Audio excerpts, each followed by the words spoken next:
নমস্কার বন্ধুরা, গীতা রান্নাঘরে আবার একটা নতুন পর্বে সবাইকে জানাই স্বাগত। আজ আমি আবার একটা নতুন রেসিপি নিয়ে চলে এসেছি। আজ আমি তৈরি করব পাকা আম দিয়ে পাকা আমের দারুণ স্বাদের নতুন ধরনের নরম তুলতুলে রসালো মিষ্টি। এই মিষ্টিটা যদি একবার বানিয়ে খান তাহলে সব মিষ্টি খাওয়া ভুলেই যাবেন। আর এই মিষ্টি রেসিপিটা বানানো খুবই সহজ, খুব তাড়াতাড়ি কম সময়ের মধ্যে বানিয়ে নিতে পারবেন। তো আশা করি আজকের রেসিপিটা সবার ভালো লাগবে, প্রথম থেকে শেষ পর্যন্ত দেখতে থাকুন। তো চলুন আমি মিষ্টি রেসিপিটা শুরু করে দিই। পাকা আমের মিষ্টি তৈরি করার জন্য দেখুন একটা বড় সাইজের আমি পাকা আম নিয়েছি। পাকা আমটাকে ধুয়ে নিয়েছি। আর এই আমটা দেখুন একদম পাকা তুলতুলে হয়ে গেছে, নরম হয়ে গেছে। এরকম আম তো খেতে ভালো লাগে না, বাড়িতে পড়েই থাকে। তো এই আম দিয়ে আজকে আমি মিষ্টি বানাবো। আমটাকে আগে আমি কেটে নেব। তার জন্য দেখুন একটা বটি নিয়েছি।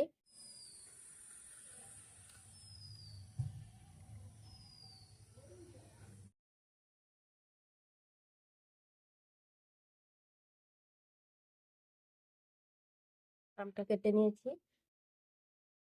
পর আমি এই আমের শাঁসটাকে তুলে নেব একটা চামচ দিয়ে।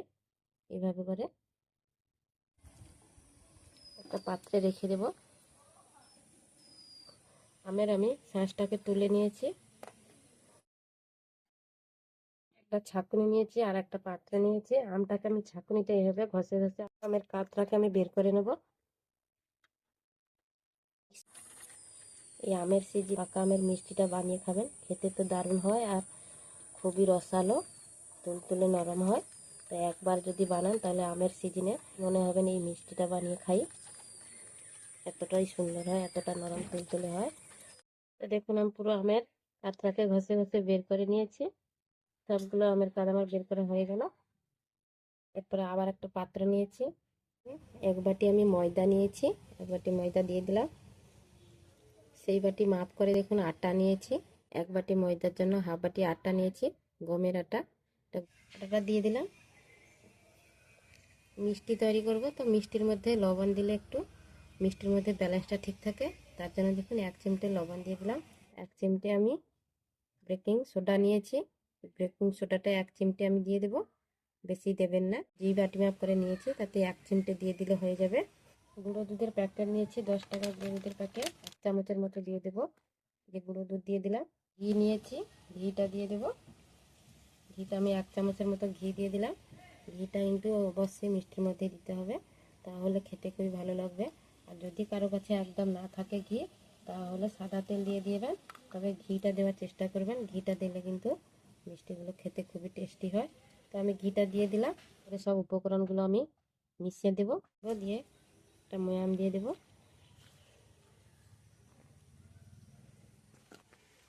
তো দেখুন আমার ময়াম দেওয়া হয়ে গেছে। মুঠোর মধ্যে দেখুন চলে আসছে, আবার ঝুরু হয়ে যাচ্ছে। এইরকম একটা ময়াম দিয়ে নিতে হবে, তবে মিষ্টিগুলো কিন্তু ফুলবেও ভালো আর রসালো হবে, রসটা তাড়াতাড়ি ঢুকে যাবে। ময়াম দেওয়া হয়ে গেল। এরপর আমি আমের কাতরা দিয়ে দেবো, অল্প করে দিয়ে দিলাম। ভালো করে মাখিয়ে নেব। মাখিয়ে নিয়েছি দেখুন এরকম হয়েছে। এরপর আমি অল্প করে দুধ দিয়ে মাখিয়ে নেব। দুধ নিয়েছি, দুধটা দিয়ে দেবো অল্প করে, একসঙ্গে দেবো না, অল্প অল্প করে দিয়ে মাখিয়ে নেব। আবার অল্প করে দিয়ে দেবো। ডোটা বেশি নরমও হবে না, আবার একদম টাইটও হবে না, এরকম ভাবে মাখতে হবে। ও দুধটা দিয়ে দিলাম, দিয়ে ভালো করে একটু মাখিয়ে নেব। যদি লাগে তো আবার দুধ দেবো। দেখুন দুধটা ঠিকঠাক হয়েছে, আর এখানে আমার দুধ লাগবে না। দেখুন এবার আমি ভালো করে মাখিয়ে নেব একটু। দেখুন আমি ভালো করে মাখিয়ে নিয়েছি, ডোটা তৈরি হয়ে গেছে। দেখুন একদম শক্তও করিনি, একদম নরমও করিনি, এইরকম তৈরি করতে হবে ডোটাকে। তো ভালো করে মাখিয়ে নিয়েছি। 10 থেকে 15 মিনিট পর্যন্ত আমি ঢাকা দিয়ে রেখে দেবো। ঢাকা দিয়ে দিলাম। 15 মিনিট হয়ে গেছে, ঢাকা খুলে নেব। দেখুন ঢাকা খুলে নিয়েছি, পুরো কতটা সুন্দর সেট হয়ে গেছে। আর দেখুন আরও সফট হয়ে গেছে। লম্বাটে করে নেব, এখানে চাকিতে দিয়ে দিলাম। ছুরি দিয়ে আমি কেটে নেব।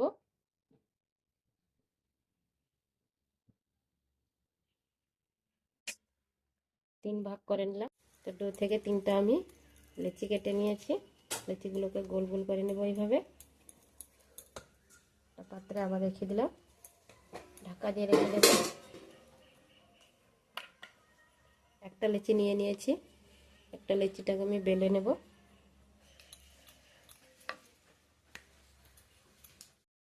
গোল করে এইভাবে বেলে নেব আগে, বেশি মোটাও নয় পাতলাও নয়, এভাবে করে বেলে নেব।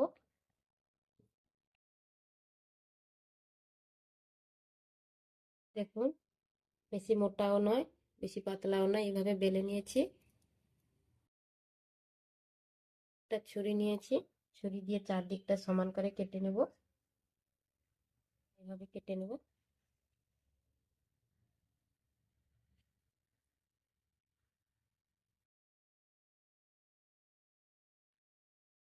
ফেলবো না, রেখে দেবো, আবারও তৈরি করে নেব। আবারও আমি ছুরি দিয়ে কেটে নেব।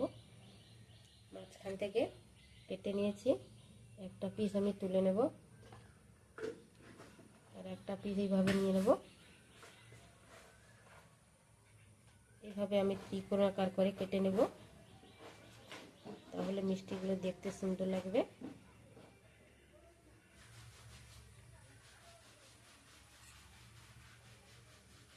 দেখুন, এইভাবে করে কেটে নেব, দেখতে দেখুন কতটা সুন্দর লাগছে। একটা প্লেটে রেখে দেব।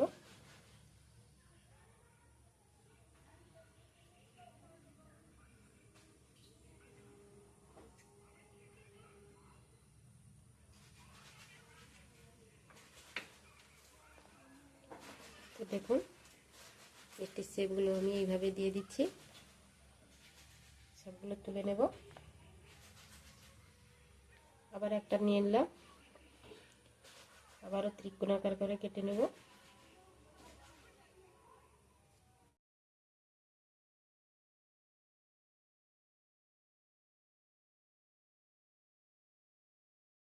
নিয়েছি, তুলে নেব। আবার একটা লেচি নিয়ে নিয়েছি, ফেলে নেব।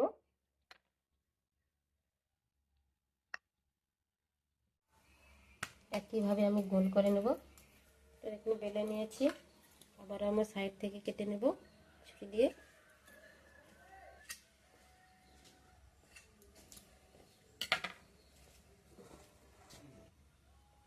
তিন ভাগ করে নিয়েছি, আর এগুলো তুলে নেব।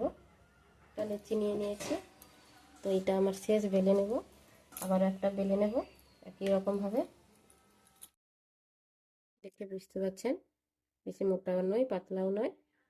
চারদিকটা এইভাবে সমান করে বেলে নিয়েছি, চারদিকটা সমান করে কেটে নেব ছুরি দিয়ে। দেখুন, চারদিকটা আমি এইভাবে সমান করে কেটে নিয়েছি, এগুলো আমি তুলে নিলাম। আবারও মাঝখান থেকে এইভাবে কেটে নেব, দিয়ে নিলাম। দিয়ে আবার আমি ত্রিকোণাকার শেপ করে কেটে নেব একই রকম ভাবে। এইভাবে শেপ দেওয়াটা কিন্তু খুবই সহজ, একবার দেখলেই যে কেউ বানাতে পারবে।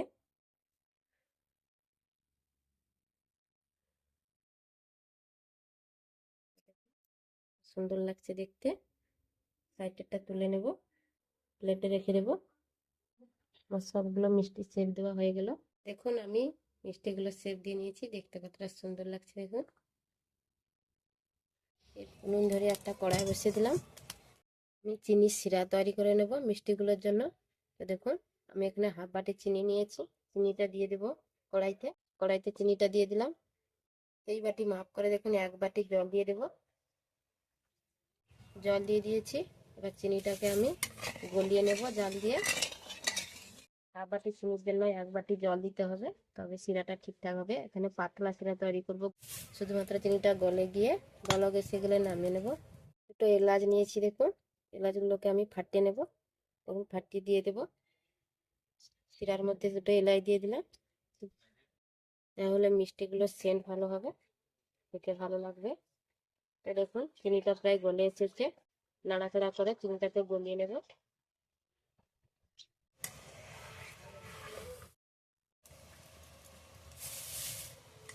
দেখুন, শিরাটা ভালো করে ফুটে এসেছে, হয়ে গেছে। আর আমি বেশি ফোটাবো না, এইরকম পাতলা শিরা থাকবে। তো নামিয়ে নেব। এটাকে একটা পাত্রে ঢেলে নেব।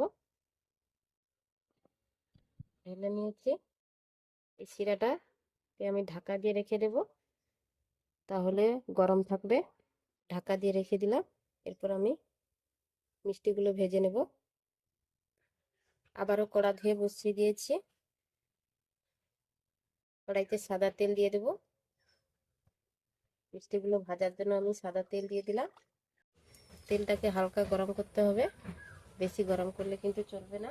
দেখুন আমি মিষ্টিগুলো এবার দিয়ে দেব, দিয়ে দেখে নেব। দেখুন মিষ্টি দেওয়ার সঙ্গে সঙ্গে দেখুন একটা বুদবুদ উঠছে। এইরকম তেলটাকে গরম করতে হবে। তো আমি মিষ্টিগুলো দিয়ে দেব।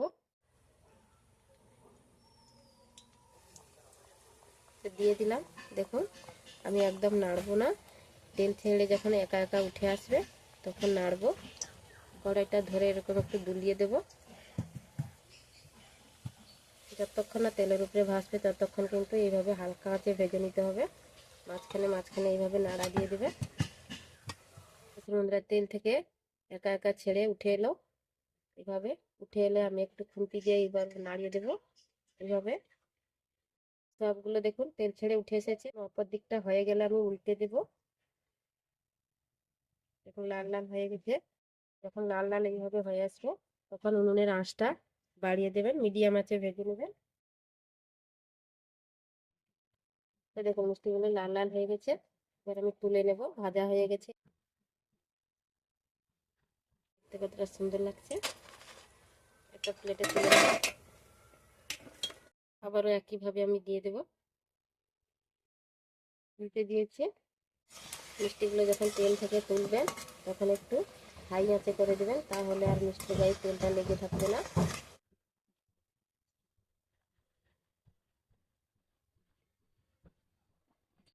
আঁচটা দেখুন একদম আমি কমিয়ে দিয়েছি।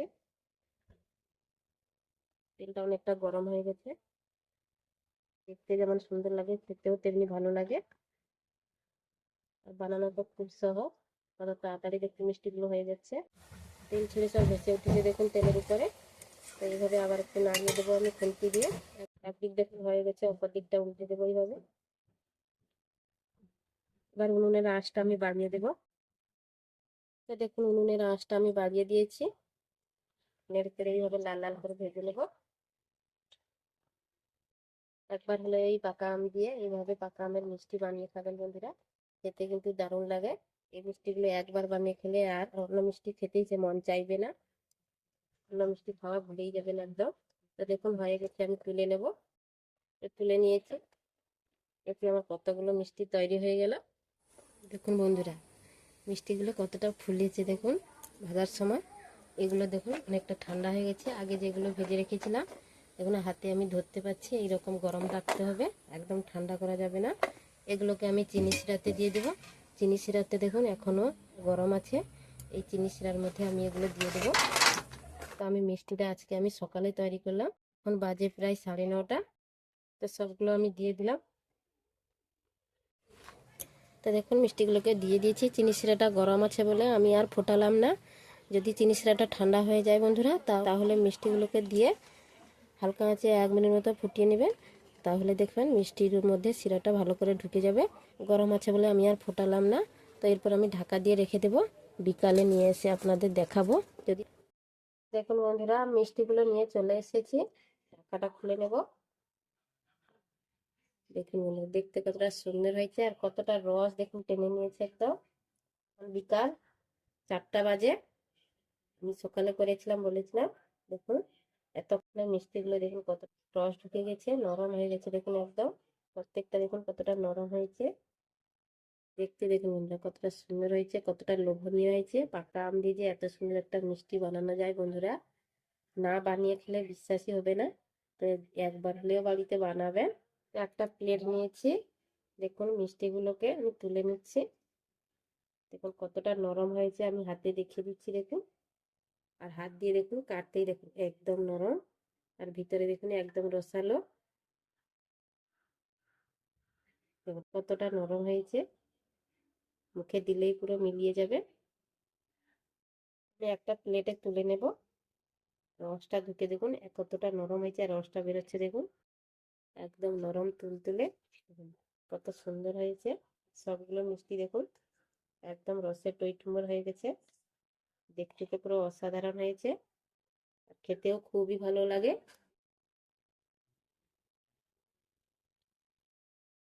এইভাবে আমি প্লেটে সবগুলো মিষ্টিকে তুলে নিব। প্লেটের মধ্যে আমি সবগুলো মিষ্টি তুলে নিয়েছি, দেখতে কতটা সুন্দর হয়েছে। আর এইভাবে রস দিয়ে দেবো, দেখতে আরো অসাধারণ লাগবে। তো বন্ধুরা, পাকা আমের এই মিষ্টি রেসিপিটা যদি ভালো লাগে তাহলে একটা লাইক করবে, কমেন্ট করবে, আর বন্ধুদের সঙ্গে শেয়ার করবে। আর আমার চ্যানেলটাকে সাবস্ক্রাইব করে রাখবেন এইভাবে নতুন নতুন রেসিপি পাওয়ার জন্য। তো বন্ধুরা, আজকে এই পর্যন্ত, আবার আসবে একটা নতুন ভিডিও নিয়ে। সবাই ভালো থাকবেন, সুস্থ থাকবেন।